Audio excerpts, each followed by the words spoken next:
কাঁকরোল। কাঁকরোলটা একটু ছিলে কাটছি, গায়ে অল্প অল্প ময়লা লেগে আছে।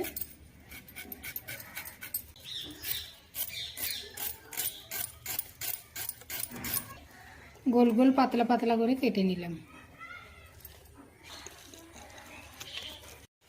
দুটো শুকনো লঙ্কা, এরপর সরষের তেল, এবার এখানে একটা ডিম ভেঙে দিচ্ছি।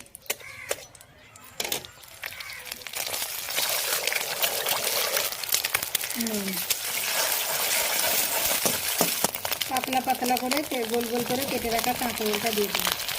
একটু হলুদ, লঙ্কার গুঁড়ো, অল্প একটু জিরে গুঁড়ো, একটু ধনে গুঁড়ো, নুন দিয়ে একটু ভালো করে নাড়াচাড়া করে দিই।